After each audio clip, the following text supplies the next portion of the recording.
waiting for. You have now arrived at Stadium and Gale. Snap, the kick, it's been blocked again! Oh my! It's been blocked again! He's going to heave one deep down the field. It's going to be to the goal line. It's going to be gone! It's a touchdown! And the Gators have won the game! Tyree Cleveland! Oh my! I can't believe what I just saw!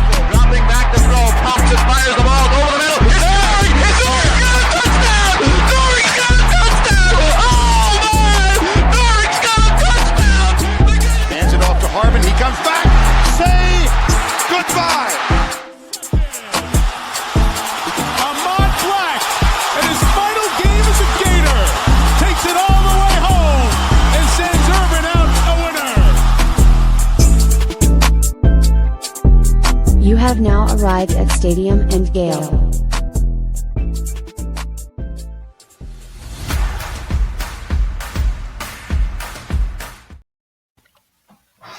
Boys and girls, ladies and gents, welcome to another episode of Stadium Miguel. It's your boy Corey. It's Dan. Delatorre.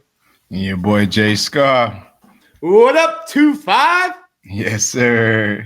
Let me get my glasses so I can see y'all boys, man. Beautiful weekend. Final Four vibes. How y'all feeling, man? How'd y'all Final spend Four it? vibes. Won a golf tournament Saturday, which was great. Last time playing golf for about a month. I've been dealing with a little bit of an injury. Re-aggravated that. That's what I get. But went home a champion. And yeah, and then after that, I had to leave before the awards part of it because I had to go meet some friends out and watch the Gators game. And what a hell of a performance Saturday night, huh? Man. Them boys had me at the edge of my seat, though. That was a great one, though.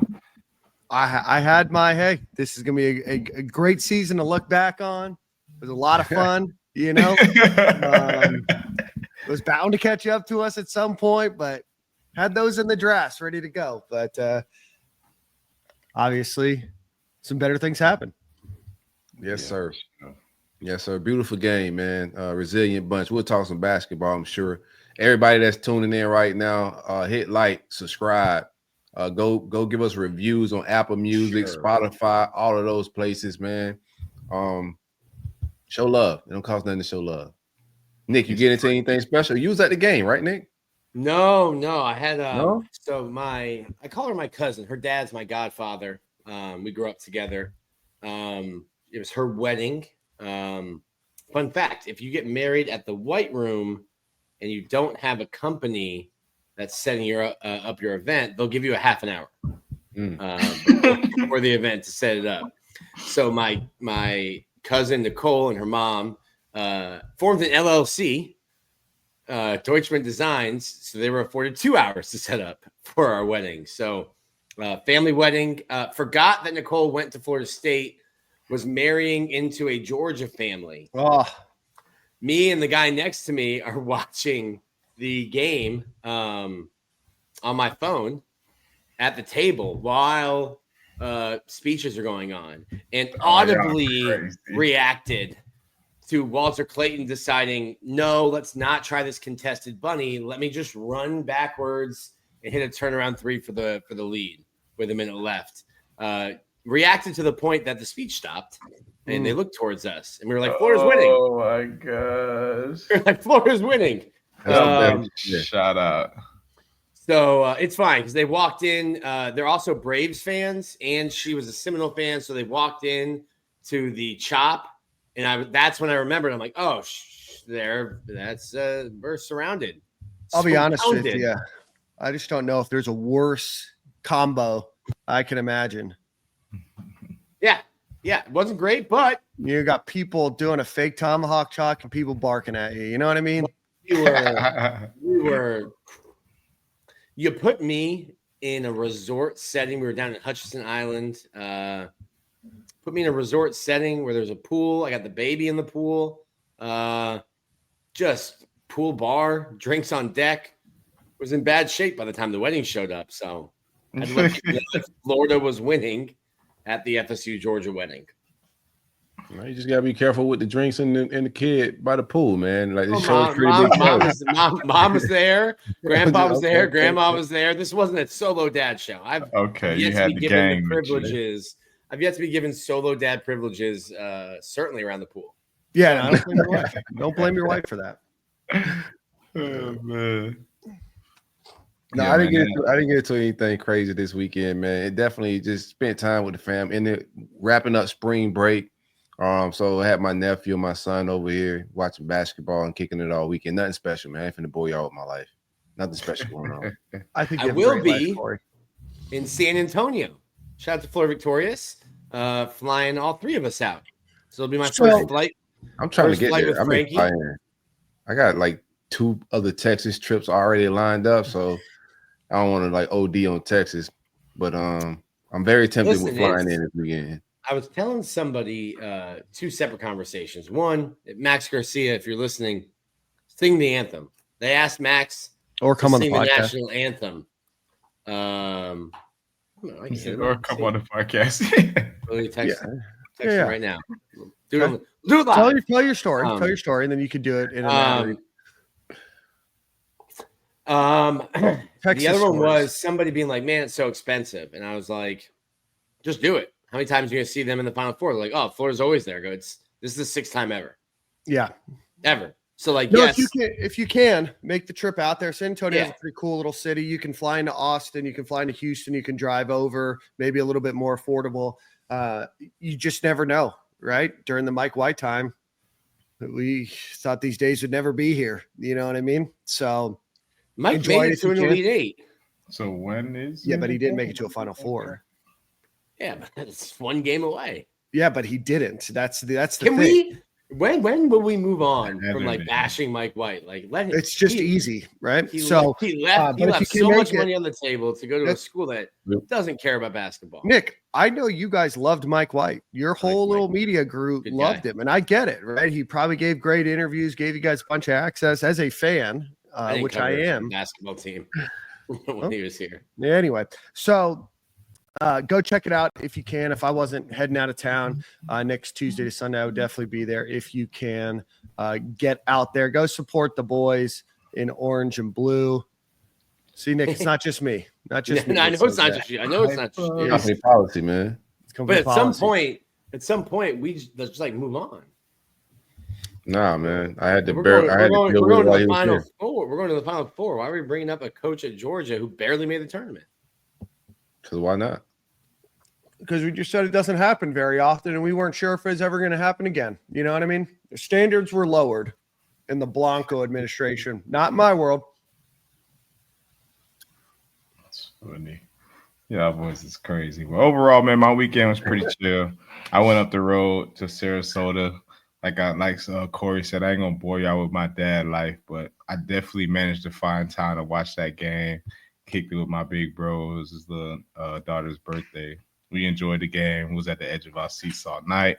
I definitely was doubting. I thought we was out of there, but gotta stay strong if you're a Gator fan, baby, because them boys pulled through for us. So I was happy overall. I had a great weekend because of that. Me and my brother ended up taking a few more shots. We probably would have took it if they lost, but hey, I'm gonna say it's because they won. Right.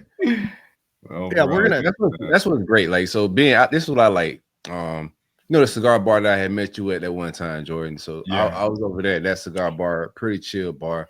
I'm watching the game, and you know, you're in South Florida, so it's Florida State fans and then Miami fans in there. But I'm pretty sure I was the only Gator in there. For sure. And bro, like they was just the happiest, gleeest people. I got on my Gator hoodie, and they looking over at me like, "Oh, look at that poor guy."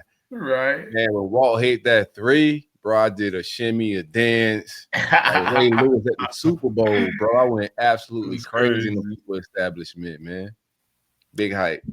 Yeah, no, I think I was at a bar in St. Pete, and the crowd you could tell was a little dejected. There's a lot of Gator fans, a few Texas Tech fans, and we were upstairs at this bar. Downstairs was full of just everybody else watching baseball and whatnot. You could tell the crowd was a little dejected, and then that 1-3, the rebound. I think it was the rebound, the 3, and just the end of the run was just magical. And when the Gators went up by a point, I think the bar knew that this was kind of a predestined win for the Gators, that they were going to be able to hold this one out and to to win that game, a gritty game, another, game where they have to come from behind to outscore their opponent 18-4 to end the game is just, it's incredible. No give up in these boys. I'm not going to mention a last coach where we saw some give up when they went down.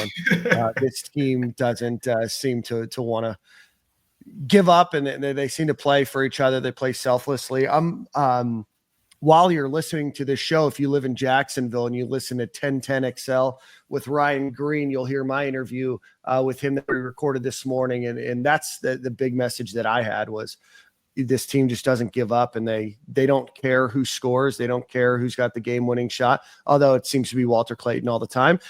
This team just wants to win, and they want to play for each other. And I think you saw that again in true form and fashion, both on Thursday and on Saturday.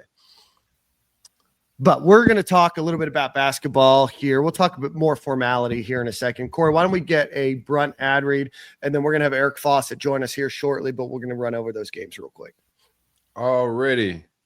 Stadium Miguel is powered by the great folks at Brunt Insurance and Financial Services.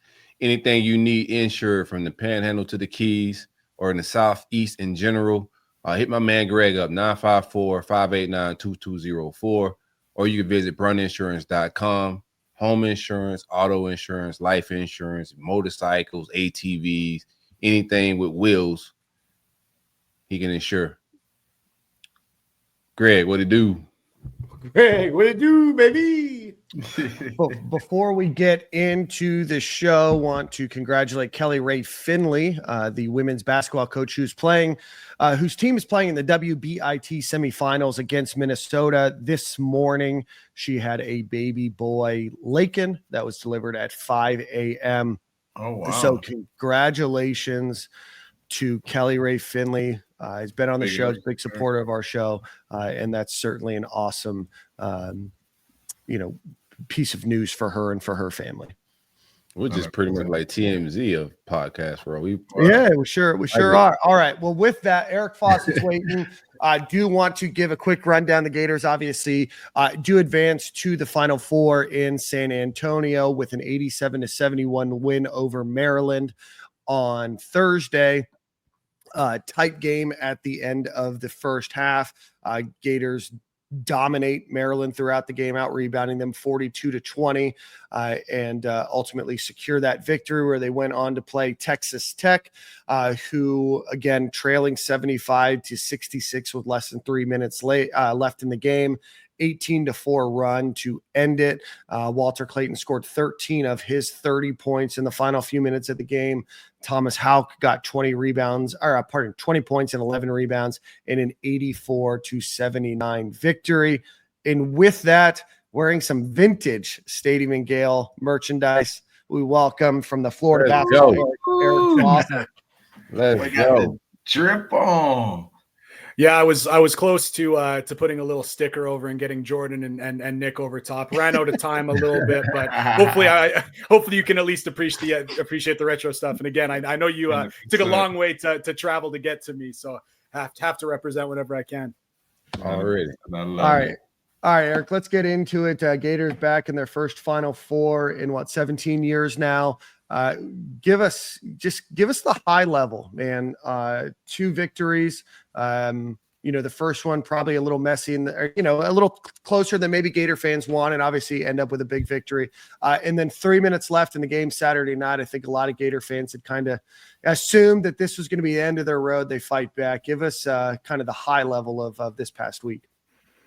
I mean, man, if you believe in destiny, if you believe in charmed teams or teams of destiny, I think you might look at those final minutes against Texas Tech and just say, how did the Gators possibly pull that one out? It was one of those things where you could have a discussion of, did the Gators claw their way back and steal that game, or did Texas Tech choke it away? And it really took both. This is not one of those things where you make 1 or 2 shots. For 2 good free throw shooters on Texas Tech to miss the front end of 1-and-1s and give up a whole bunch of points, that's just, you could do that 99 times and they at least hit one or two of those, and that makes the game very different. Or, in the building that Steph Curry built for Walter Clayton to channel him and hit some of those shots, sprinting from the paint back to the 3-point line and pivoting on one foot and putting it up. There's just so much that needed to go right for the Gators and so much that needed to go wrong for Texas Tech, who's an awesome, fantastic team that played a great game. And it's just one of those things that I think if you even look back at pretty much every champion, even these UConn teams that just won back-to-back and really kind of dominated both seasons, they still had one moment per year where it looked like there was no chance that they could win. And it just seems like every team that wins a championship has one of those moments. And man, if we are looking back on this in a couple of weeks, that's certainly Florida. So yeah, anyone who's into the storybook nature of sports and college sports and a tournament run, I think maybe you look at that moment and you say, yeah, this Florida team might just be charmed. Eric, I want you to talk nerdy to us for a second. There was, I can't remember the time, but there's probably like 5 minutes left or right before that run. And Todd elects like, hey, let's go 2 fouls to get them into the bonus. I think they had fouls to give. You probably don't want to foul Williams. Is that his name? I'm messing his name up. Probably don't want to foul Williams. You're shooting like 84.6% free throw shooter. You probably fouled the wrong guy there. But you get away with it. Misses the first end. Texas Tech misses 2 front ends. Florida goes 3-3-3-3-3. What is the nerdy analytic reason for fouling intentionally there? So I would really push back. And I know it's being spun that way because Florida won. And when you win, suddenly you can start to say, oh, like meant to do that. You do not foul an 84% free throw shooter in the 1-and-1. There's no analytically sound. So anyways, for those of you who might be NBA fans who don't know what the 1-and-1 is, because of the 2 halves in college basketball, when you hit 7 fouls, it's called a 1-and-1 situation. So if you make that first free throw, you get to shoot a second. But if you miss that first one, the ball's live. So there is, and Florida has used this in the past. Todd Golden has really used the 1-and-1, and analytical coaches can. If you send someone who's a 60% free throw shooter to the line, it's not a situation where they shoot 2 shots at 60% and maybe make one of them. If they miss that first one, then they get nothing. There is not a good analytical argument to foul a 84% free throw shooter. So I still think it's, a little bit ambiguous whether Florida did it. And that's part of the reason we can sit here and laugh about it and say like, man, this Florida team might just be a team of destiny, because and that's why I said you run that back 99 or 100 times. And you'd think that Williams is going to knock down that first half of the 1-and-1, or then again, like Toppin on the second one, who's a 70% free throw shooter. Again, not great, but still that's over the threshold. But hypothetically, when you're down by 9, like you were saying, you're down whatever they were, 10, it's with a couple of minutes left, and you go into desperation mode. You kind of also need to make moves that aren't necessarily the right thing to do in every situation. I mean, sometimes you put it all on black and you let the ball spin and you see what happens. And again, so I would not say it is a viable strategy entering this Final Four game if Florida finds themselves in the same situation to foul an 84% free throw shooter. But if it's 64, sure, that would be great. But it has been fun to see the reaction. And again, there's been lots of benefits to the math ball style, but I'll have to say this is not one that I think you take and say, oh, this works. You should be fouling 84% free throw shooters in the 1-and-1. You should not be. But again, one of the things that does at least just, it's a chip in a chair. You do, even though that guy's a good free throw shooter, you just open yourself up to the chance that they have an empty possession and you go hit a 3 on the other end. And that was a massive swing and one of the reasons Florida won. Eric, sound like a what do you think about Hawk? Right, I think he comes off the bench. He does give you starter minutes, right? He gives you a lot of he gets the time of a starter, but I do think sometimes we start flat. And my argument and my take has been versus a team like Duke, I don't think we're gonna be afforded a slow start. Even the second half, I thought, even if he didn't start the last game, coming out the halftime, I thought he should have started because we just needed that energy, on the defensive end, loose balls. He just provides a different type of energy to the team. What's your take on that? Yeah, that's an awesome observation. And I kind of, shot down Nick's advances at talking nerdy to him, but I can do that now actually, because there are lineup data and numbers that talk about which combinations of players play the best together. And Florida's starting five is one of the worst starting fives that they could put out, or the worst combination of five players. With Ruben Chinyelu on the floor, the team performs worse than they do with him on the bench. And that's just that is fact. There are numbers to back that up. Now, this is also the same as last year when they started Micah Hanlockton, and the numbers suggested Alex Condon and Thomas Houck were the best combination of front court players that should be on the floor together. So my answer to you is, like, Florida has played the same starters every single game this season outside of injury. And last year they played the same starters every single game of every season, except for injury. So I'm not anticipating any changes, but I also agree with you. I definitely think Houck should start. And I can tell you unquestionably the team is at their best when it's Alex Condon and Thomas Houck in the front court. There's no ambiguity. And I do think I think he played only 11, or Chinyelu only played 11 minutes against Texas Tech. And he had some rough moments. And there was just a couple of times where he unfortunately missed a layup where it didn't catch rim, and turned the ball over after he had a post up, and Golden just couldn't get him off the floor quick enough. And, and again, that was the risk you took when you took a player who was really Washington State's fourth big man in their rotation. And this actually happened to him last year, where he couldn't play in the NCAA tournament for Washington State. He only got in for a couple of minutes. So things have been a little tough for him, but again, physicality, athleticism, effort, there's a lot there that's good with Chinyelu, but it does seem once the basketball gets to a little bit of a higher level, he struggles. And I think Houck is spectacular. I think he was Florida's best player against Texas Tech, which is crazy to say given that Walter Clayton had the nuclear couple of minutes to win the game for the Gators. But Walter Clayton wasn't great in the first half, and Thomas Houck was on both ends. Well, he was intertwined in that 2 minutes as well. Like, he was intertwined in that whole. Yeah, he had two big shots, man, down the stretch there for sure. Yeah, so for him, I mean, he's one of the most important defensive players, and he got really targeted by Williams, someone who's a really big post-up player, and he got Houck a couple times, but Houck got him a few times too, and that was the biggest defensive assignment, and Houck did awesome. And then on the offensive end, his ability, he had some of those blow-by layups because he's 6'9" with these massive strides, and he's one dribble and 3 steps from a layup. So I thought his game was absolutely spectacular. I thought he was truly Florida's best player. So while I agree with you that Florida's best five is Houck on the floor in place of Chinyelu, I wouldn't anticipate a change just because that's not what Florida does. But I will say this, I know we're starting to talk hypothetical matchups. You mentioned Duke. I mean, man, you need someone to guard Cooper Flagg at the 4. And I don't think that's going to be, if Florida starts the same way, and it's Cooper Flagg at the 4, and it's, that matchup prototypically with how Florida starts, that would be Alex Condon on a bad ankle. That's scary. So that would be very interesting. Would the Gators change their starting lineup after 30 whatever games? It's hard to imagine, but that you could just see the quick pull and get Houck in there. And yeah, he's got to be an upwards of 30-minute guy. No question. Yeah, I was just looking. We had Evan Mayakawa on the show a few, I guess maybe 6 weeks ago now, and he does a lot of advanced analytics. And the only player that's listed in their best for Florida, the best 2-man, 3-man, 4-man, and 5-man lineups for the Florida Gators is, you guys have a guess?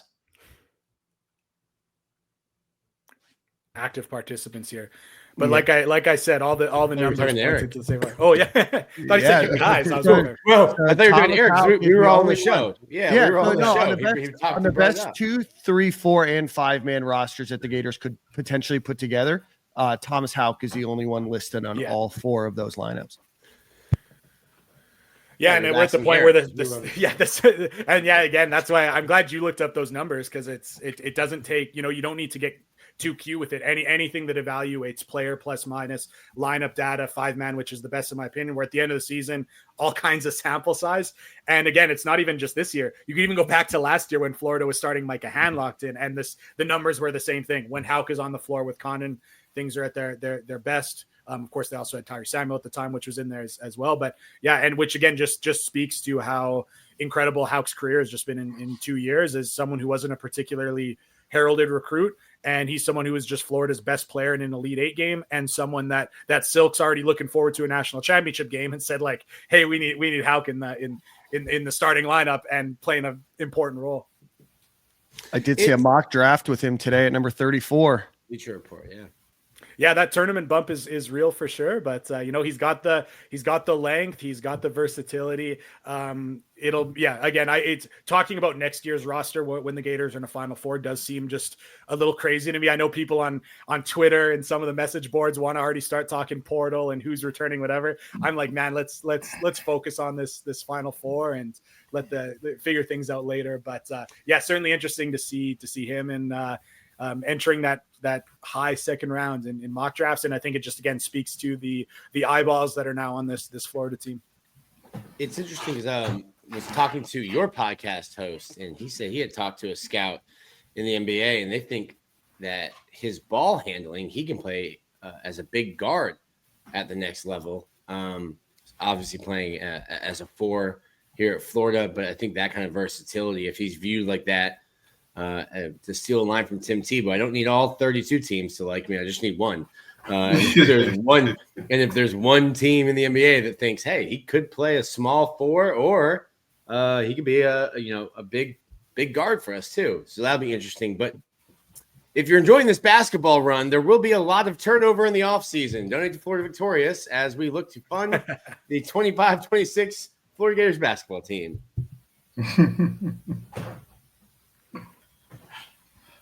Eric, when I watched this team, it was interesting to me, and we had Neil on, and I mentioned, hey, I don't think Florida, uses that many players, and then the injuries started, and you started to get a ton of minutes and starts for Denzel Aberdeen. Urban started playing more. You started getting more, these guys more minutes, but you're not really seeing that now. Maybe Denzel. Do you think Denzel or Florida is better for having gone through those injuries and getting more guys minutes now? I've really always been someone who said that I think that depth is underrated in the regular season and overrated in the postseason. And it is one of those things that, hey, we'll see if there needs to be a moment for in Aberdeen coming off the bench and doing something big, or a Klavzar to come in and knock down some shots. But I mean, I feel like ultimately it comes down to your best 6 or maybe 7 guys. And, respectfully to those guys who I think are good players that you're talking about, if we're at a situation where Aberdeen is really pushed into service and needs to have a big game, or if Klavzar needs to have a big game for the Gators, like something has went fairly wrong. And I'm not sure at this point of the tournament, that would bode well. Maybe that's something that, earlier in the tournament, you look for some big moments there. But at this point, I think like this is high level basketball. This is one of the best Final Fours college basketball has ever seen. And there's a number of ways to talk about that. Like these are going to be 2 incredible games for whoever goes on to win the championship. And I think Florida is going to win or lose this with their 5 starters plus Thomas Hauck, in my opinion. But hey, we'll see if you'll see if I'm wrong. But I think those are the guys you look to, and it's great that depth was really able to help Florida in the regular season, and the fact that the guards you mentioned were able to step up when Martin and Clayton were injured. But man, you need your best to be your best right now, and maybe less depth. We look forward to having you on next Monday.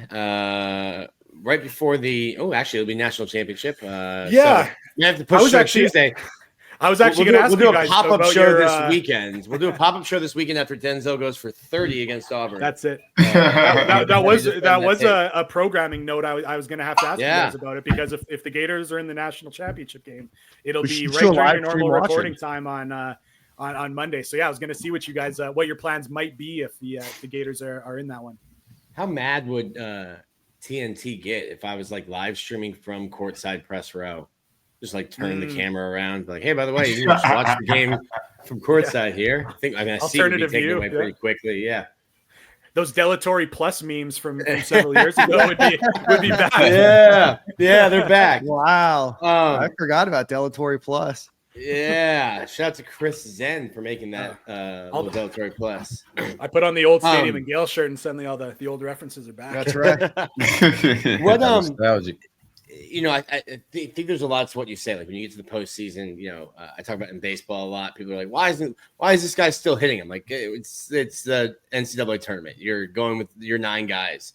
The season Walt has had, when did you or maybe anybody know that, hey, he can have this kind of shot? Like you said, he channeled Steph Curry in the building that Steph built. I think some of those shots that he made, and two, looking at towards the end, it was almost like, hey, our offense is going to be Walt, run around until you feel like shooting it, and we'll hand you the ball, we'll pass you the ball, we'll run an off-ball screen, we'll do a handoff screen, just whenever you feel like pulling up, pull up.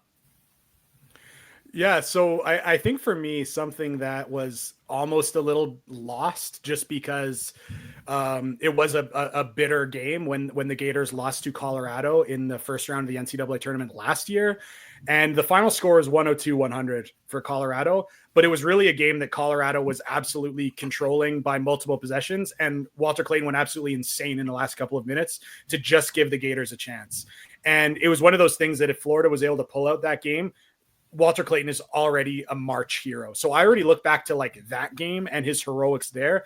And he has some of those big March moments. And then when you look at this year, because Florida played a pretty soft non-conference schedule, they just didn't really have any of those moments in November and December that really suggested that that really just gave him an opportunity to take over. Like Florida just didn't play close games. But the first one that really came was in the SEC opener against Kentucky. And again, the Gators ultimately lost that one. And it was another game where it could have gotten ugly, but Walter Clayton, 33 points, started going crazy in the last few minutes and putting the team on his shoulders and pulling up. And again, it shows just how there's a lot of styles of player that can have success in basketball.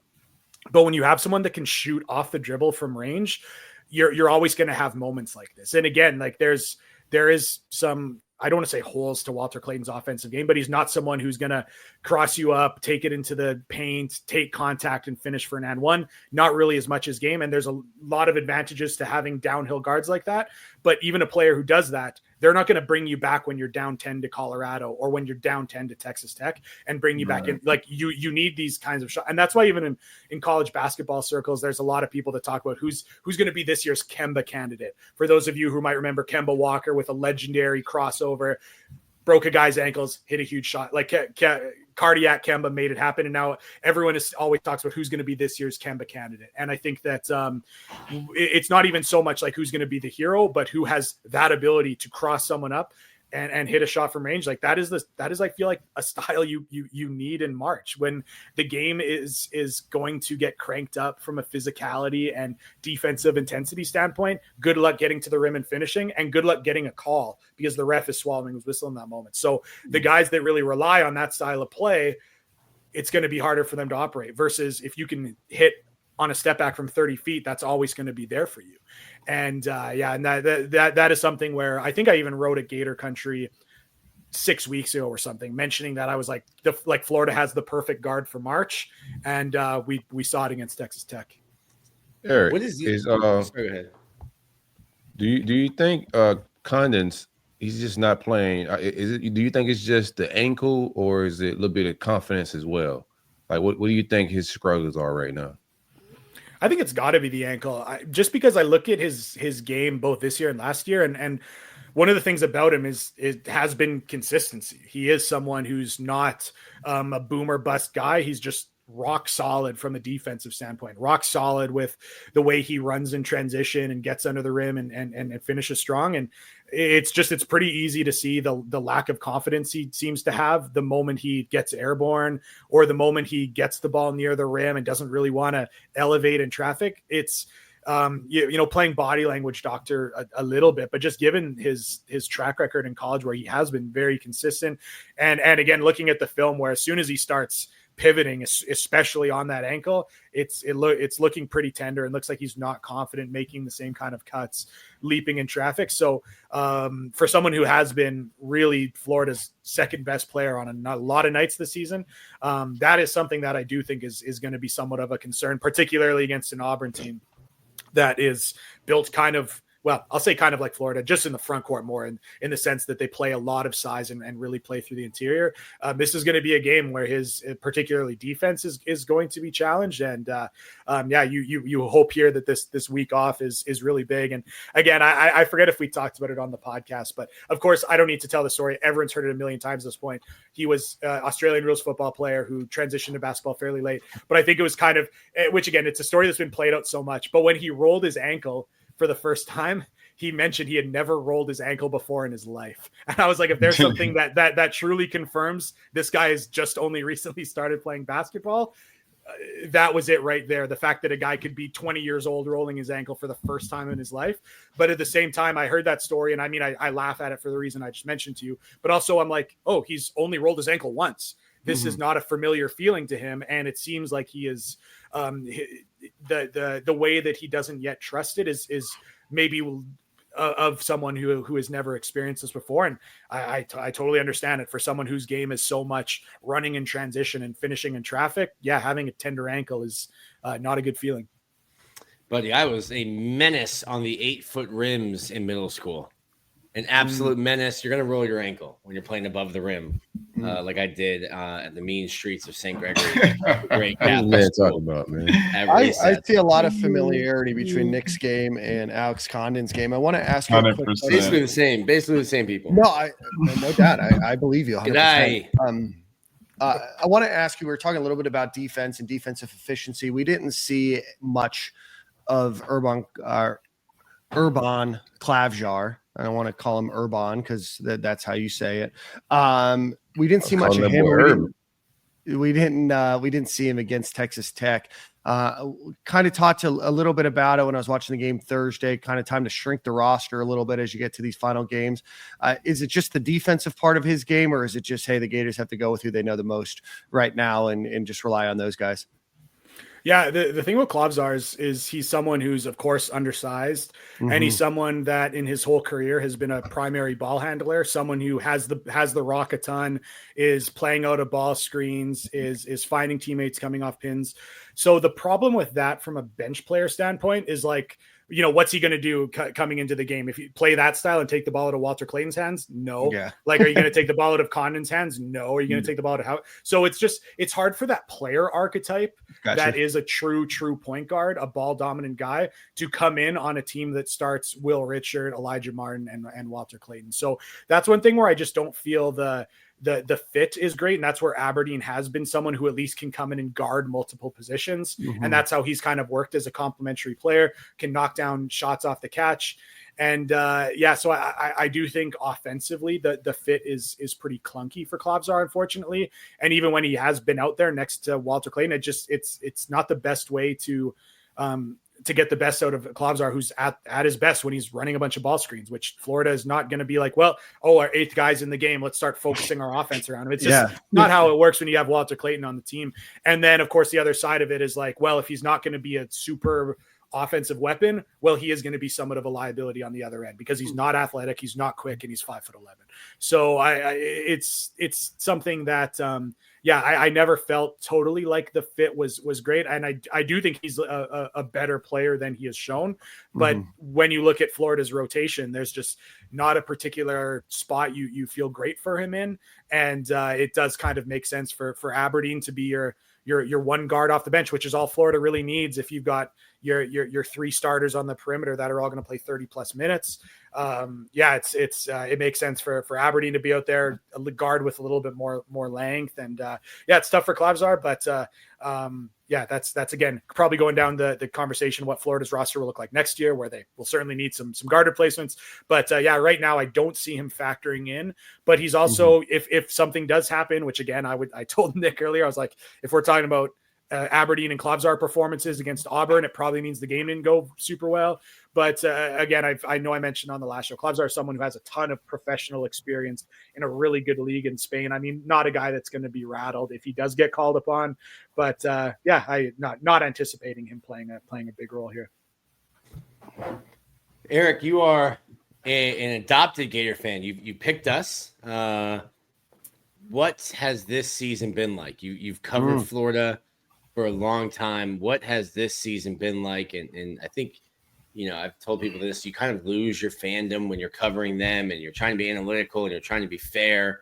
But if you had a time this year, it's kind of just like, man, this is fun. I used to cover 4 losses in a month, and this is 4 in a year. Yeah, man, what a great question. I appreciate you asking, because this is my 7th year writing about the Gators, which is crazy. I mean, 7 years ago, Nick, we got on Skype at the time to talk with you and Andrew and Bernadette and the Gator Country crew to bring me on. And since then, as I'm sure everyone listening to this and you guys on the call, like, you're a very different person than you were 7 years ago. And your life has changed in a lot of ways from 7 years ago. And for me, as someone who came from Canada, or still in Canada, who loved basketball more than anything and was a high school basketball coach, I was like, well, I'm never going to really have a chance to coach at a particularly high level, but I could write. So I started writing about the team. And in the 7 years, particularly starting about 3 years ago, when I did get my opportunity to coach at a higher level, now I'm a professional basketball coach. And you know what, like that passion has really gone up for the coaching side. And that really fuels me. And while I love writing about basketball, I love having skin in the game. And I'll just be honest with you, the desire to write about a team that interest was really waning in, it went down a little bit, like let's be honest. So I think for it to have a season like this that really reminded me of why I wanted to start writing in the first place, not just to be connected to basketball in some ways, but I mean, like, man, I really do, I love sports just like we all do. And I still think so fondly upon when I was a kid, the people whose articles I would, Google to try to find my favorite writers who were writing about the Blue Jays and the Edmonton Oilers and the Florida Gators on Bleacher Report back in the day, I think is what I always would try to just find some aggregated Florida content. And again, it's something that means so much to me that now I can be someone who really helps increase someone else's enjoyment of the team.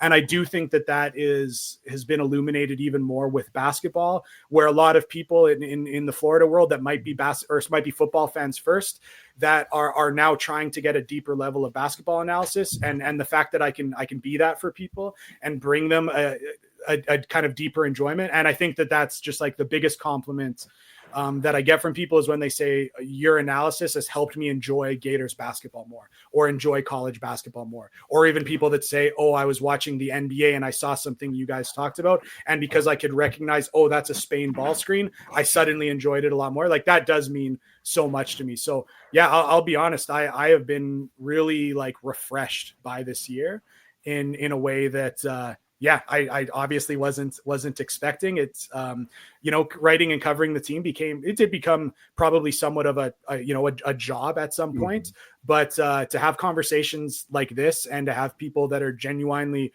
super interested in basketball, and it's been awesome. It really has been a fun year. And this is something that I've been talking about with my wife, and no one's really asked me about it until now. So I appreciate the chance to air it out a bit. Do those fans stop you in the bathroom stall? Actually, no, it's just Dan. It's just Dan. Eric, I know you got a lot of other things, so maybe you don't listen. Hold on, Eric. PSA: If anyone listening does see Dan out and about, wait to introduce yourself to him until you're both in the bathroom. Okay. Preferably at matching urinals. Yeah, it's happened a couple times in the last few months, Eric, where people have come up to me and say that they're a big fan of the show. Why midstream? You know what I mean? Oh yeah, one was urinal to urinal, which is what it is, right? Like, that's where they're. The one guy that called out from the number 2 stall to me, I'm like, all right, now we got looking. Big fan. Can you stop poo-pooing on our fans, please, while they're poo-pooing and saying hi to you? Well, Eric, I want to, as we get you off the show, and we really appreciate you coming on tonight and talking to us. I think you're our most recurring guest that we've ever had. So we do appreciate that. To be able to watch your ascension over the last, 7 or so years, you were talking to us 6 years ago when the podcast started, about 6 years ago now. And it's been really cool to watch your career grow and blossom. And, if you're not listening to Eric and Neil's podcast, the Florida Basketball Hour, if you're not following Eric for some of the wonky basketball stuff, if that's the world that you're in, but if you ultimately just want a good guy and a good person, Eric is one of the best. So definitely encourage you to follow him and continue to root and cheer him on. He's my favorite Canadian. Sub to the Patreon.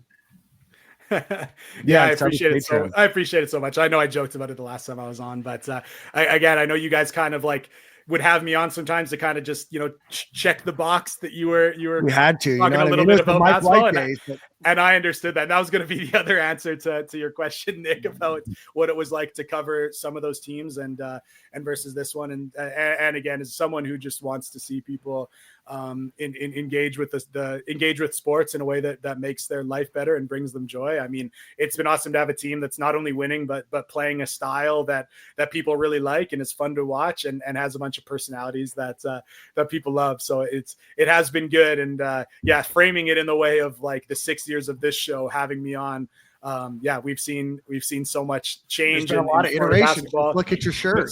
There's been a lot of iterations, and of course, there's been. I don't know if you guys thought you'd be doing it this long, but of course, for you guys to be to have kind of the preeminent Florida podcast in so many things, I think it's so cool to watch you guys and all that you've done as well. Eric, before we leave, we did fail, and Rob mentioned it. Quick breakdown on Auburn. What can you tell us? We know Janai Broome suffered some sort of arm injury. Didn't really look like himself the second half after that injury. Gators obviously beat Auburn earlier in the season, a lot behind actually Urban Klavzar's 9 points that he got in that game. Break that game down for us just in a minute or two.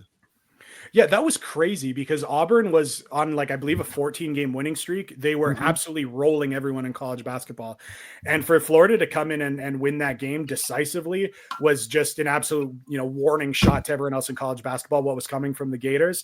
And I think what shows that Florida truly did beat a really good team, that it wasn't like Florida didn't expose Auburn as frauds. After Florida beat them, Auburn won their next 6 games in a row, blowing out some of the other top teams in the SEC. And in a year the SEC was stronger than it's ever been, Auburn locked up the number 1 seed with 2 games remaining. So again, I think that was crazy. Florida was getting everything offensively they wanted. Talked about that on my Patreon on a film study we do. But again, Hauck was amazing on the perimeter, driving guys down off the some of these bigger guys that are much more comfortable in the paint. That was a good matchup for the Gators. And then Auburn's season has been kind of weird because again, because they'd completely locked up the SEC, they didn't try at all in their last 2 regular season games, lost those. And then when they tried to flip the switch back in the SEC tournament, they didn't. They played really poorly. And suddenly you've got a team that was absolutely rolling everyone in college basketball, looking like one of the strongest teams college basketball has ever seen. And suddenly they're playing their worst basketball going into March. But it looks like they found it a little bit with what they did in their last game against Michigan State. Again, Janai Broome, one of the best players in the country, knocking down threes, as hard to stop as anyone in the country when he's got 2 feet in the paint. That's obviously going to be a huge challenge. But like you said, he took a crazy fall. He didn't practice today, but is supposed to be good to, he should play Saturday. No one said he was that good to go, but that could be the other maybe break that Florida gets if this is some kind of, because there's a left arm injury, right? Yeah. And and he's a left-handed. If you watch the clip, you would be like, there's no way this guy's ever playing again. And then he got back on the court and hit a 3 right away. Yeah. So that'll be something to watch for sure. But I think Auburn is one of those teams that doesn't strike you with a ton of talent up and down. They really do play disciplined. They play with a great amount of structure, and their pieces fit really well. So it has been a really good story, in my opinion, because when you can have such a great season without having a ton of talent, but maybe that'll end here against the Gators, who've already beaten them once. It was nice of Alex Condon to let Johnny Broome out of his pocket after that game and play the rest of the season. That was another storyline going for that one. Eric, I got a question for you. I know in football it's a little hard to kind of beat a team twice. What's your chances you think we got of actually getting these guys a second time around? Like you just mentioned. We just saw it with Tennessee and Kentucky. Kentucky handled Tennessee twice, and now they had to play a third time, and Tennessee got smoked. Right. That's why I feel like in basketball it's a little bit different sometimes. Maybe you can get the best of somebody a couple times, but I just want to know your take and your opinion on how good of a chance you think we had to actually beat these guys, considering they were supposed to hand us an L earlier in the year, and we ended up giving them an L. So, they're kind of on their revenge kind of tip and want to get the best of us. So I just want to know your take on everything. Yeah, I mean, I think the first thing that just kind of strikes me is just a reminder of how long the season is and how long ago February 8th felt like when that game was. So there is so much time that has passed, and it does feel like both teams are playing different. I mean, Thomas Houck did play a great game then, but I don't think anyone was looking at Houck as one of Florida's best players. Now he's emerged as someone who's as important as ever. And again, I do feel like Auburn got a little bit bored with the way that they were playing. That was really dominant because it was so structured and slow. And now they're playing a bit of a looser style that has made for more excitement, but has also handed them some losses. So I do feel like in basketball, teams reinvent themselves a lot more than in football. And again, I'm not a football expert, so you guys, I maybe I'm totally wrong on that, but I do feel like over the course of a long basketball season, teams just reinvent themselves so much more. And for that reason, I do feel like it's a bit of a toss up when it comes to the second matchup, or you mentioned the perfect one where Kentucky was running Tennessee out of the gym in the regular season, and Tennessee is playing a completely different style now and was able to handle that game easily. So I almost treat this game with Auburn like it's a new matchup. Like, again, I hope Florida comes in with the confidence of like, hey, we blasted these guys when they were playing the best basketball of anything college basketball has seen in the last couple of years. So I hope Florida has that confidence. But from my standpoint, I'm kind of looking at it as like, this is kind of a different Florida team that's better. And this is just a different Auburn team. And I think it's going to have kind of a fresh look on Saturday. Yeah, and Florida did not play with Elijah Martin and Micah Hanlockton during that game as well. So we will see. Eric, we've taken up a lot of your time this evening. We appreciate you joining us from beautiful Edmonton, Canada. Let everybody know where they can follow you, and we will hopefully talk to you next time as national champions. Yeah, well, I was going to say I'll be keeping an eye on the Twitter account to see when you guys decide what you're going to do on Monday if Florida's in the championship. So that'll be interesting. But for anyone who wants to follow me, Eric Fawcett _ is on Twitter. GatorCountry.com is where you can find all my articles. As soon as I hang up, I'm going to go record the next episode of Florida Basketball Hour, our Florida basketball podcast. And we do have a Patreon as well, where I go through film studies lots and say, okay, this is, let's go look back at the film from when Florida beat Auburn and see what can happen. But as always, thanks guys. And I hope this isn't the last time we're speaking this season. It won't be. Thanks so much, Eric. I appreciate you. And go support them. Go support their podcast.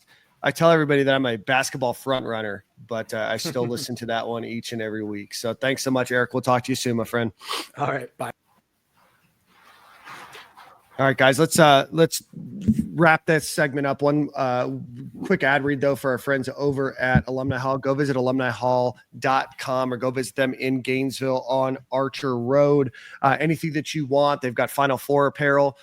Corey even mentioned it. You got to be able to hand stuff down to your kids and grandkids one day, or sell it to somebody that collects vintage Gator wear, So go get your vintage, your soon-to-be vintage Final Four wear over at Alumni Hall. Go visit them again on Archer Road in Gainesville or at alumnihall.com. All sports, all shapes and sizes, all ages, accessories, all that other stuff. So alumnihall.com. Gators are a 2.5-point favorite against Auburn. Over under, the last time I checked, was 160.5. I like the Gators. In this one. I always like the Gators. So just can't start off slow.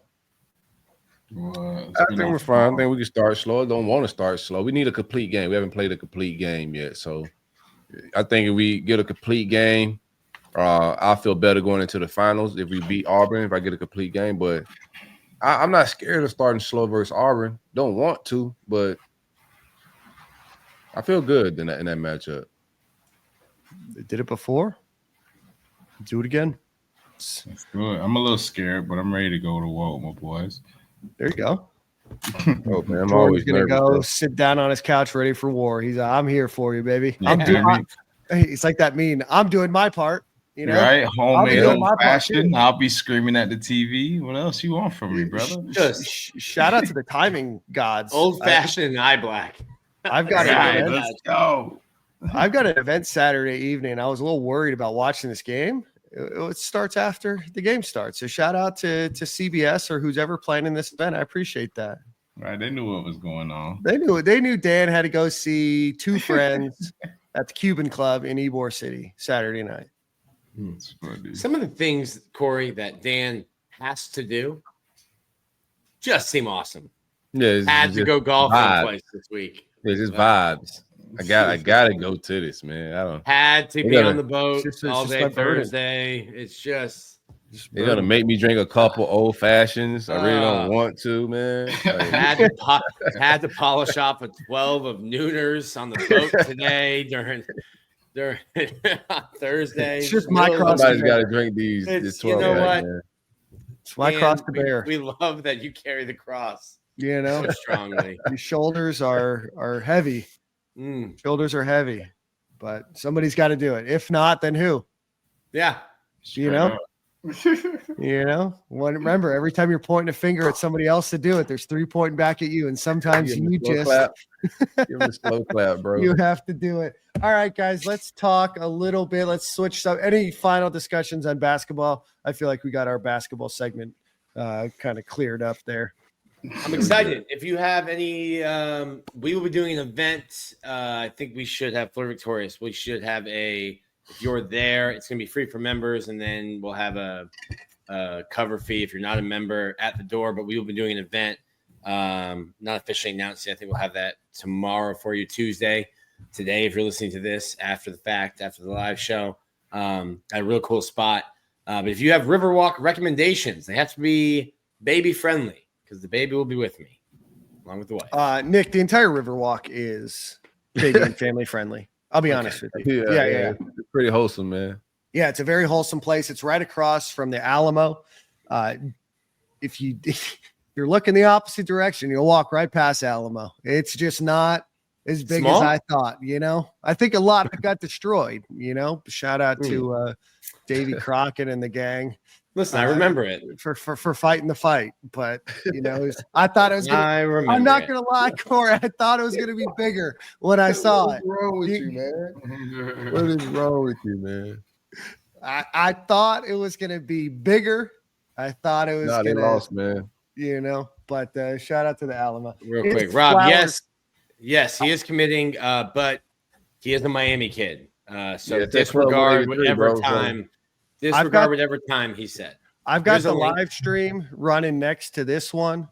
So once he does, we'll announce it on the show. They're talking about Javari Flowers, nicknamed J-Rock. That is, you know, Rob, I realized that what I was saying can get misconstrued. So I am talking about the Alamo. All right. So last week, the Gators hosted a pro day. You guys are childish, man. I'm sorry. Oh, yeah, we are. So Gators held their 2025 day last Thursday, 20 prospects, 18 of whom played for Florida. Desmond Watson, 464 pounds. Bench pressed 225 pounds 36 times, which would have put him 3 above anybody at the NFL scouting combine. There, he is now on a little bit of a media circuit. He was on Chad Johnson and Shannon Sharp's podcast yesterday, I believe. So shout out to Big Des. Yeah, the 464, not great. Would be the heaviest player in NFL history. When you finish school, Jordan will tell you whether you finish it or when you leave, that those last 3 months, you are getting ready for a job interview. Yeah. So the 464, we've been saying this about Dez for 4 years. Like, yeah, he moves great for somebody that size, but like, what would he move like at 420, at 415, at 400? He moves incredibly well. Obviously, unbelievably strong. Really funny. Ocho Cinco is known for his McDonald's diet. Offered his nutritionist services, and Des hit him with the, I've seen your nutrition plan. That's how I got to this point. Yeah. Which was funny. But like, listen, Des is a really, really cool kid. Dealt with some stuff that I think has contributed to the weight gain and his weight fluctuating. But I wish nothing but the best for him. He's a great human being. And maybe somebody in the NFC East wants to take Des to try to stop the tush push at Philly. Just seems like the NFL might stop the tush push in general. Ooh. I see somebody tweet that he could possibly be the tush push terminator. It was hilarious, man.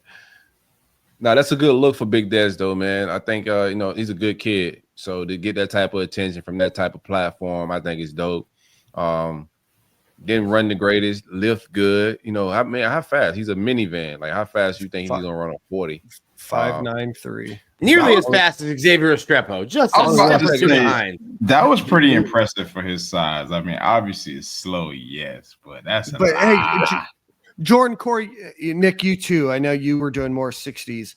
I mean, he ran 60-yard dashes instead of the 40, right? Or 60 foot. 60 feet. A 5.93 is slow compared to what you're used to seeing at the NFL Combine. A 5.93 is probably faster than most normal people can run a 40-yard dash. That's what I was getting at. Like, it's a lot of dudes that's out here chirping can't even bust like under 6. Yeah, just be facts. I'm not like being facetious here, and I know there's going to be somebody in the comments that say I ran it at a 5.3 or whatever. Most normal human being, adult males that definitely don't weigh anywhere close to that are not beating a 5.93. So you got to doing 225 one time. Yeah, that 225 comes crashing down on their neck. Somebody call help. Yeah, I think my max at 225 was like 11, 12 at my best. That's impressive. That's pretty impressive. My 60 time on my perfect game profile, bad, but that was a slow track. It rained. Yeah, it was all the track. Early morning conditions weren't ideal. I think probably a headwind. Significant headwind. I think it was hurricane season. During a hurricane. It was hurricane season. Right. Yeah, it was uphill. I don't know why they made me run uphill. A lot of things going against me that day. Only ran it one time. And it was a laser time too. Not that laser ain't nobody friend. No, the lasers never made a friend. All right, let's get through a few of these others. Jason Marshall, 4.43 40, 37-inch vertical jump. Triquez Bridges, notably not at the NFL Combine, got a 4.38 40, which was the fastest amongst everybody there. Pardon me, at a 34.5-inch vertical. I think Triquez is maybe, if not drafted, definitely a undrafted free agent early pickup. I think he gets drafted. He was robbed by not getting a combine invite, but he ran really well. He has good tape at Oregon and UF, versatility between slot, corner, safety, a lot of versatility there. I think he gets drafted. He made some money with that 4.3.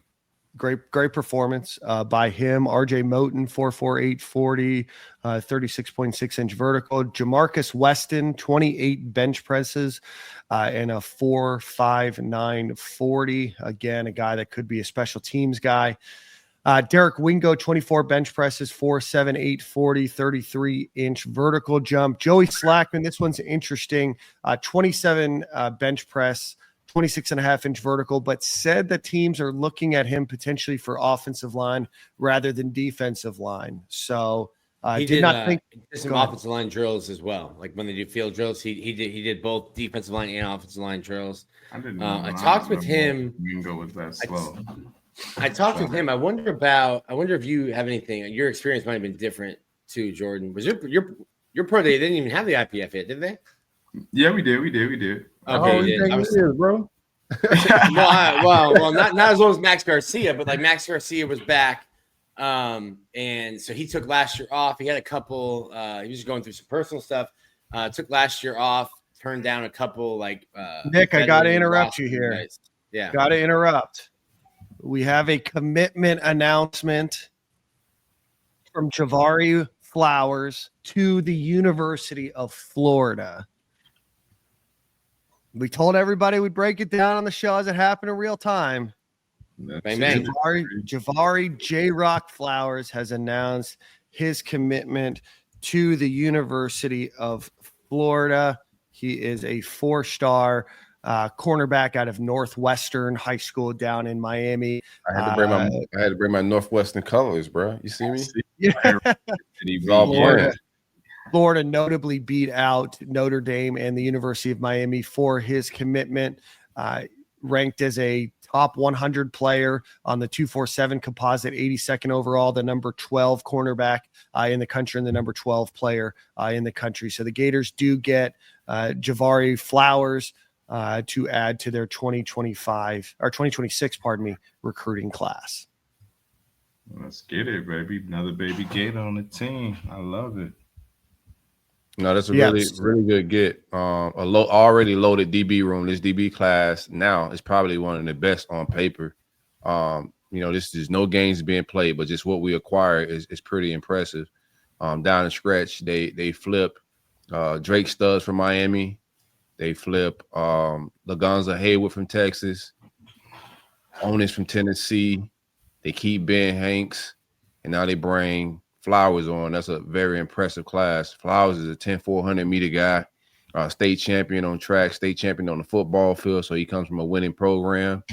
It's a really good get. I think he's a guy that can contribute year one in special teams. We got some fast guys that could possibly return punts and kicks, but I think he's probably has the best just return tape since like Devin Hester, in my opinion. Okay. So there we are. Gators grab Javari Rogers, J-Rock. So that'll be the Gators' 4th commitment with Isaiah Williams, Will Griffin, and Devin Jackson. We'll pause that topic and we'll go back to indoor practice facility conversation. Sorry, Nick, I didn't want to interrupt.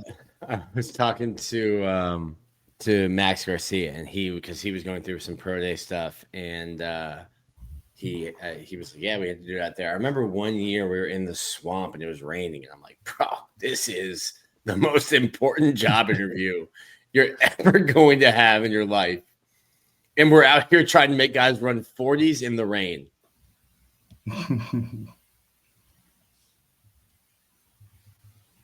Yeah, not ideal. Not ideal. One guy I didn't expect to have, I think probably had the best pro day, was RJ Moten. I don't think he's going to get drafted. No. But I was joking with Hayden Hansen because I was standing there with Hayden watching RJ Moten go through his linebacker drills and everything. I don't know who was throwing. I don't want to throw shade on whoever it is. But the passes were not great. Whoever the student was throwing, and RJ Moten was coming down with everything. And I was like, yo, Hayden, you need to try to catch like RJ when Graham starts throwing to you. But Moten ran well, lifted well, thought he did really, really good. And I think all 32 NFL teams are there. That might be a guy who gets a camp invite. And then one that I've talked about a lot, Graham Mertz, to tear his ACL in October, September, have surgery in October, to come back and be able to go through a full quarterback pro day, rolling out, going through dropbacks, play action. Yeah. I mean, he looked like Graham Mertz. So he had some really, really good passes. He had some passes that wobbled, maybe a little bit underthrown. Sometimes where he showed a little frustration because a pass was underthrown. Obviously, he's not where he really want to be, but he's just trying. Right. But to be able to go through a drop back or to throw a pass on the run, that's impressive. ACL surgery. Yeah. Just that deserves some doggy coins. Tip of the cap to him. For sure. I'm sad y'all said my boy Wingo ran a 4.7. He ran a 4.78. So he's probably second string slot receiver at the University of Miami. Dog. Nick's back Was at not it letting again. up. All right, let's finish. He's got to make a couple more plays. He might be the starter. Cam Carroll, 18 bench presses, a 4.95 40-yard dash. Montreal Johnson, 17 bench press reps. DJ Douglas, 16 bench press reps. Yeah, it's a little tongue twister there. 4.56 40. Brendan Crenshaw Dixon, 15 bench press reps, and then Jaquavion Frazier's 12 bench press reps, 4.59 40 and 27-inch vertical there. We did talk about Max Garcia a little bit last week, trying to get that 10th year, so he gets full NFL pension if he gets that. So that's where we're at with Pro Day. Ain't too shabby. Bench Nah, press. man, 10 years. That's a feat, bro. Shout out to him, bro. I hope he makes it. I hope he gets on a roster. Yeah, I hope he get that year 10 so he can keep them feet up, man. 100%. All right, let's get a quick ad read. Go visit our friends over at Game Time Sidekicks. We've all got cups. Nick's hoarding a bunch more. I'm sure the lovely occupational therapists around Gainesville have enjoyed their free cups. There you go. We might need another one of these. Yeah, Definitely needs one of these. We need to get a new logo. Mm-hmm. Need the new logo. Yeah. So go visit Game Time Sidekicks. Yeah. No, nothing is as cold as Walter Clayton at the 3, other than these Game Time Sidekicks with a little ice and a water. So go visit GameTimeSidekicks.com. Use promo code Stadium15 at checkout, and you get 15% off of your order. Stadium 15. I've asked you what the promo code is enough times that I think it's finally sunken in. Stadium 15. Now you've got enough cups to last you the next few decades. What cord am I cutting, James? Okay, so can y'all let me in on that? Walter Clayton was really on a recruiting visit as a football player. Was he supposed to be on a football? Walter Clayton was how'd that go down? I think he was a quarterback, I believe. I think he was being recruited at cornerback, but I think he was a quarterback. Friends with Gervon Dexter, childhood friends with Elijah Gervon. was the quarterback. Elijah was a quarterback. You're right. Oh, so yeah, Walt and Gerv played on the same AAU team from the same area. So they played basketball together. And I don't think they went to the same high schools, but same AAU team. I was talking to Kewan Ratliff at practice, and Kewan was trying to get Florida to offer Walt as a football player. Right. And Walt at one point told Rat, like, I'm a hooper, dog. Like, I appreciate you. I was about to say, as good as he is hooping, I wouldn't take my talents over there to the dirty side. So over there.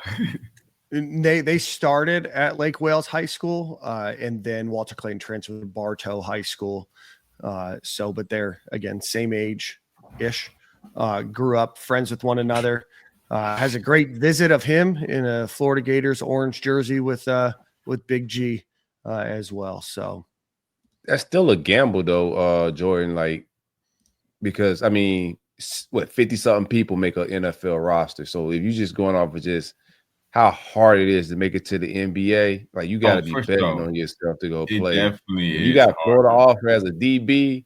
9 times out of 10, you probably make a roster at special teams or a tryout or something. NBA, that's a fact. You definitely. Yeah. But I'm just more thinking about it from a perspective of like all the real hoopers. Like, if obviously a lot of people think they can hoop, a lot of people can play basketball at a high level, but it's just certain ones that are just above that mark. And I felt like he is one of those guys that's above that mark. And when you're that good at basketball, you really don't want to dibble and dabble in football too much because you just know you one of them ones for real. So that's why I feel like he shouldn't have really even rolled the dice and trying to play football, mess around, tear ACL or 2, shoulder, anything, just at practice. Just stay clean on that basketball court, man. Football ain't for everybody. We saw some of that football this week though, because they was going out. They had a game plan. You know, the word's out on Walt that he slacks on the defensive end sometimes. So they had a game plan to go right at him, and he showed up this week, bro. That poke kind of came out. Pulled up. You push somebody enough, that Polk County will come out. 100%. Hold on 1 second, James. What cord? Oh, the hat. My rope. What cord and/or cod am I cutting? Shout out to James. James ain't been hanging out the James. whole show, man. Yeah. Shout out to James. All right, let's see what else. Football practice restarted last week. Spring game is next Saturday, the 12th in Gainesville. We got some scrimmage notes. What's up? We haven't had a scrimmage, bro. There was no scrimmage. I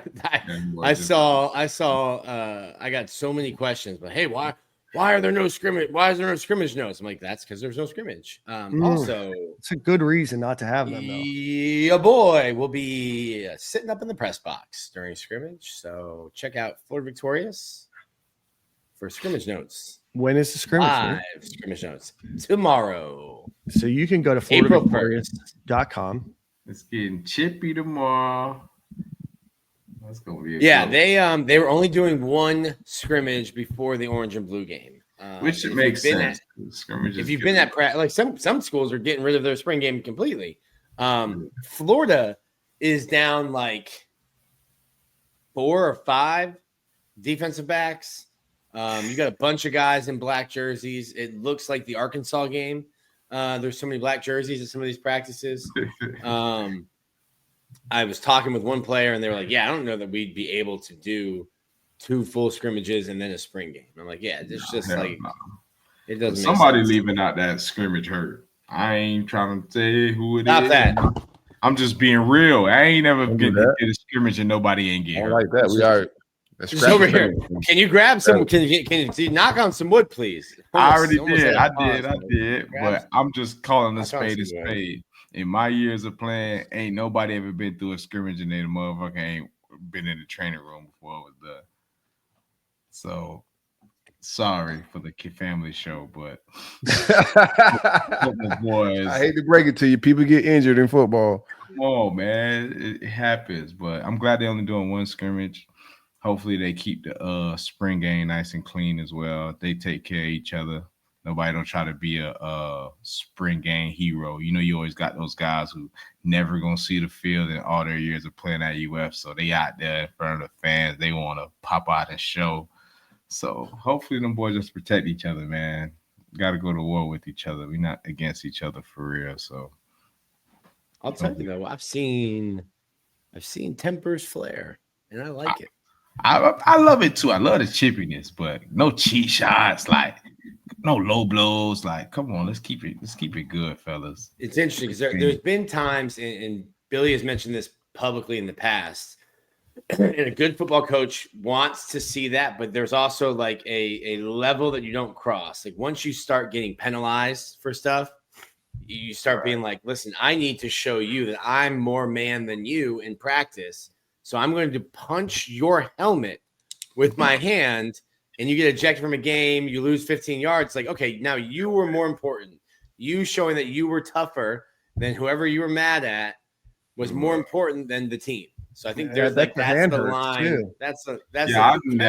I've never understood it. I've never understood it. Me either. I've never understood it. I did see one where a punch was thrown so hard that the face mask hit the kid. Busted lip open. And I'm like, okay, that's maybe you weren't making a mistake. That was an effective punch to a helmet. Jordan, give us some spring football tales, man. Oh, spring football has definitely gotten chippy over the years. Best fight where you were like maybe not even involved and being like, ooh, shoot, like that's. I got one. It was really O-line, D-line because that's usually. Obviously, how that's what happens. Starts. Yes, always O-line, D-line. So it was spring practice. It was like the beginning of spring practice kind of day. We wasn't really in pads yet. Like we still just like fitting up, playing with the towel because you're not allowed to have a football out there or whatever. But it's competitive because we're not going to be out there and not be competitive. So as usual, the D-line is always screaming, we getting a sack. And it was a play where we scored a touchdown, but the D-line thought it was a sack. And the O-line comes in his face like, you didn't get no effing sack. It was Cam Dillard. Caleb Brantley got the sack apparently, and then Allegedly. Cam Dillon was like, yeah, allegedly. He's like, oh, you didn't get no sack, bro. I had your ass, da da da da. And out of nowhere, Kavanis Davis comes because he had beef. He had beef with one thing about black people that ain't right. I love him to death, but he was dead. He was dead wrong for this one. He ended up stealing Nick Villano AirPods, and he was mad that Nick Villano caught him stealing the AirPods. So Nick Villano and Tyler Jordan were best friends. So Tyler Jordan is like chiming in with Cam Dillard, basically ganging up on Caleb Brantley, like get out of his face. They're like pushing and shoving, not too fighty yet, but it's getting close, like in each other's face, screaming. And out of nowhere, Katie just like creeps around like all the way around the entire group of people and just swings on Tyler Jordan. Bam! And then after he swings on Tyler Jordan and the whole D-line comes over to start like fighting the O-line, he gets up and then he's Nick Villano coming from the sideline and he goes and swings on Nick Villano. I'm just watching Katie the whole time like, dude, you started all of this. Like, yes, we was arguing, we was going back and forth, but you started the real punches and like it was just bows being thrown after that. Quarterback backed out. I think at the time, who was actually in at the time was Kyle Trask. He backed out and it was just O-line versus D-line going at it. I'm watching. I ain't getting into that mess. Them boys too big for me. Y'all got that. But yeah, it was bows being thrown. Nick Villano ended up having a black eye. Tyler Jordan had a black eye. Cam Dillard's shirt was all ripped up. They was tearing the O-line up. And them was my boys, but like, yeah, O-line lost that one big time. I'm crying laughing, bro. It's hilarious. He said, man, black people ain't right, man. Sometimes we ain't right. Yes, thank you. Can I read How you start a fight because you got caught stealing AirPods, bro? You got caught stealing AirPods. Kavanis goes in someone's locker, grabs these, puts them in his pocket, gets caught stealing. Yeah, it's not and literally is now mad. Like you can like trace them. You see where they at. Like, so he ends up doing the Find My Whatever, finds his AirPods in Katie's locker. Katie like, man, what the fuck you doing? He mad at him. Why the F you in my locker? You going through my. So you mad at bro for finding his stuff, his hard-earned money. Yeah. That's wild. My name Bennett, I ain't in it. So I ain't really approached. Why Katie are you in my locker getting my AirPods from your locker? That's why I'm there. Straight up, man. He making bro feel scared now. He don't even want to tell. He ended up, Katie kept the headphones. That's how scared he was in the locker. He wouldn't fight. He didn't do nothing. Katie kept the headphones. He went on and purchased some new ones. And Katie was just mad. He's wearing them around. He's just like, he's like, what could have been? Me. Right. He's like, you embarrassed me. You got them boys thinking I stole from you, bro. I'm from the well, you did. Yeah, he's like, I'm gonna split that boy one day. I mean, if it isn't the consequences of your own actions, you know what I mean? Oh, that was McElwain. We have freedom of choice, but not freedom of consequence. And Nick Villano said, you know what? The consequence of retrieving my AirPods is not worth the $250 to buy new ones. I'm telling you. So that was it, man. And KD was just a clown for that. He was a Dade County dude, man. He was one of them trench babies. But had the wigs. Well, yeah, he had the wigs and told it all. Miami Central High School, man.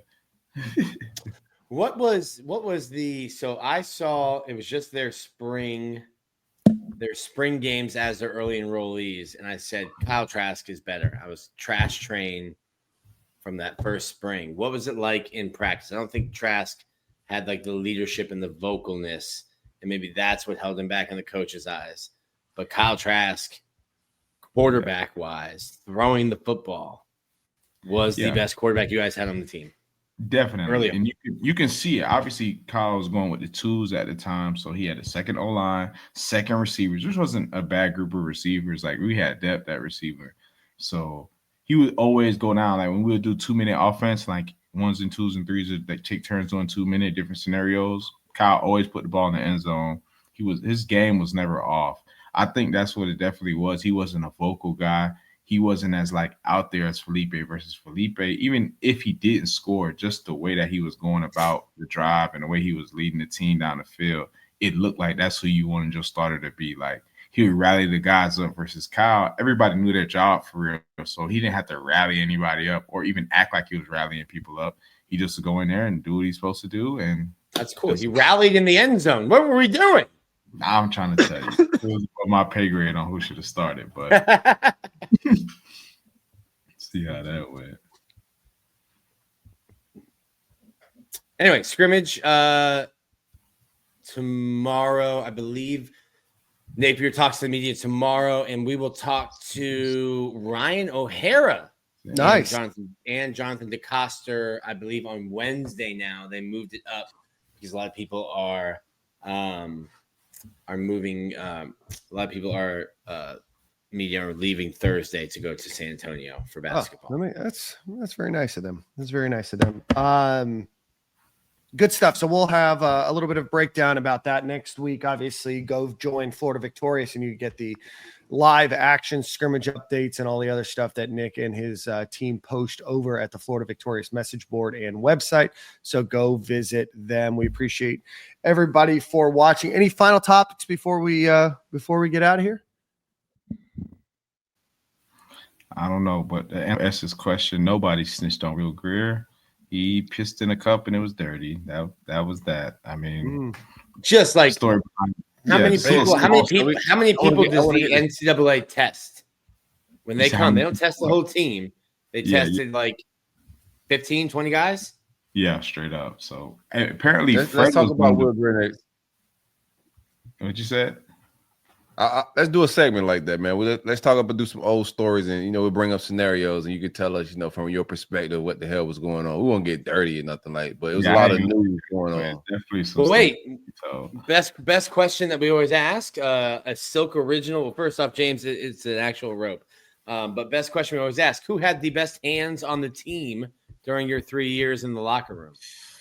Ooh, I was. Sounds like KD wasn't afraid to throw him. Yeah, KD wasn't afraid to throw him, but KD lost to KD fought Brian Cox. Brian Cox beat KD up one time. Brian Cox, STA pride. Yeah, Brian Cox was fading. I would say who had the best hands, just out of craziness, was Antonio Morrison. I seen him beat up what was the dude from Jacksonville name? Oh, that's the linebacker with the dreads. His name started with a D. Dang, I forgot his name. Why would you fight Antonio Morrison? Bruh, he wasn't scared. And boys got after. I forgot his name, though. It was a dude from Jacksonville. He used to have dreads. Delonte, I don't know. Oh, no. Chopper Dan McMillan. That it is McMillan. Him and Antonio Morrison threw down Tone, beat the crap out of him. We was on the little I don't know what field we was on. I think we was on the little track field, like it was on the track field. Doing like a little early morning, like I don't know what time period that was. I guess that had to be like summer. I guess it was like when I first got there. I was a freshman. It was like one of my first couple practices. I'm over here doing my linebacker pause. I see boys, not really running back pause. I see the linebackers a couple feet away, tussling on the floor, throwing balls. I'm like, dang, that's how we get down. Like, what's going on? Like, I'm all for it. I mean, like, we used to fight in my high school too. We used to cut the lights off in the locker room and just people throw hands in the dark at STA. No, that's crazy right there. I ain't signing up for that. I used to get in my locker. I used to get in my locker at STA and my feet up. Any nigga come, you get kicked straight into the other side of the locker, nigga. I ain't y'all. Hey, your Antonio Morrison fight in the shower naked story is absolutely hilarious, bro. Antonio on his forearm had a tattoo that was large. I remember Mark Long took a picture of it. We were doing an interview with Antonio after he broke the bouncer at the hookah bar's jaw. And then while out on bail, barked at the dog and got arrested for obstructing an arrest. And we're doing an interview, and he's like, I'm only talking about this the one time. Don't ever ask me about it again. And Mark Long looks down, and Antonio Morrison had a "Don't Trust Me" tattoo on his forearm. And Mark's like, yep, nope, sure don't, Antonio. But that's not a guy who I would say Nathan to him. Yes, sir. No, sir.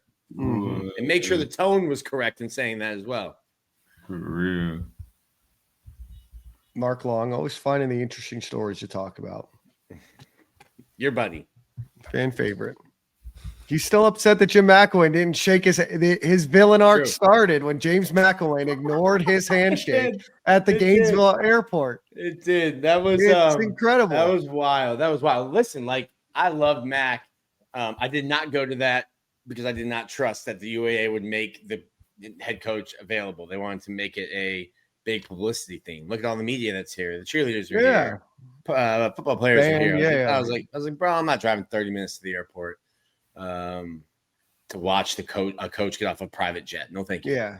But I think he went on 1010XL the next day and called him a used car salesman. Yeah, because he didn't shake his hand and do an interview. Mark, you're right. No, Mac's a good guy, man. Mac and his wife, good people. So y'all saying Mark is never right? Sometimes Mark be right, bro. Every once in a while. I bet you didn't think he was right at the time. That's when his villain arc started. He's not been the same since. Yeah. Shout out to Mark. It might be when his villain arc started. Shout out to Mark. I love Mark. Mark's always been good to me. Yeah, same. Big Mark fan. All right. Let's get Corey. I think you have song of the week this week. Or no, Jordan, you do. You do. Hold on. While you do that, Not prepared. Well, I got to do an ad read while you do something else. So let's give one shout out to our friends over at Homefield Apparel. Go visit homefieldapparel.com. Use promo code Stadium and Gale at checkout. You can get jackets. You can get the baseball pullover. You can get Final Four and basketball stuff there. Go visit homefieldapparel.com. Use promo code Stadium and Gale, and you will get 15% off of your first order per email address. Hold on, Dan. I want to let's get a here it is. Let's get what do we think this means, Dan? Post from Jacob LaFrance. Yes, the old-fashioned trolling. Just a kid from Miami. The kid from Miami committing. I remember a certain coach who's no longer here tweeting that while he was here. Yeah. Interesting. Yeah, Javari Flowers will be in the 2025 recruiting class. I think I misspoke and said he's in the 2026 class. He did reclassify, so pardon my error. So he'll be joining an otherwise an unbelievably elite recruiting class. Hit the like button, hit the subscribe button, hit the share button, hit the retweet button or re-X or whatever they call it now. Share. Care how much money you spent on it. It's you got in too late. It's still a tweet. Yeah, I mean it's gonna always be a tweet to me. It's still Twitter to me, damn it. Yeah, it's always gonna be Twitter to me. It's always gonna be Twitter to me. All right, Jordan, you have song of the week, and then let's get out of here. Yeah, I'm gonna take y'all to Broward County one time. You know, this has been my song on repeat. For the Breathe past Hardaway? couple days. Yeah. It's by my boy FCG Heem. It's called Day 36. He mentioned my boy, one of my best friends, Sam Bruce. If you're a football fan back in the days, you know about Sam Bruce, how much of a killer he was on the field. But yeah, Day 36 is the song. He quote my boy in that song, and I've been bumping that for the past couple of days. So that's my song of the week. FCG Heem. Day 36. Yep. All right, boys. We'll see you at the same corner, same time next week. Hey, big basketball game this weekend. Go Gators. Let's do it, baby. See you guys. See you in San Antonio. And we'll let you guys know on our feeds what we're doing for. Listen, we're not doing anything because we'll all be watching the game on Monday. No, but like if we do a show Sunday, and then I got to go up to the Masters on Tuesday. We'll let you guys figure it out. Another Dan have to do this. Just one of those things that I have to do. I have to go to Augusta. Yeah. All right, we'll see you guys. Thanks for watching.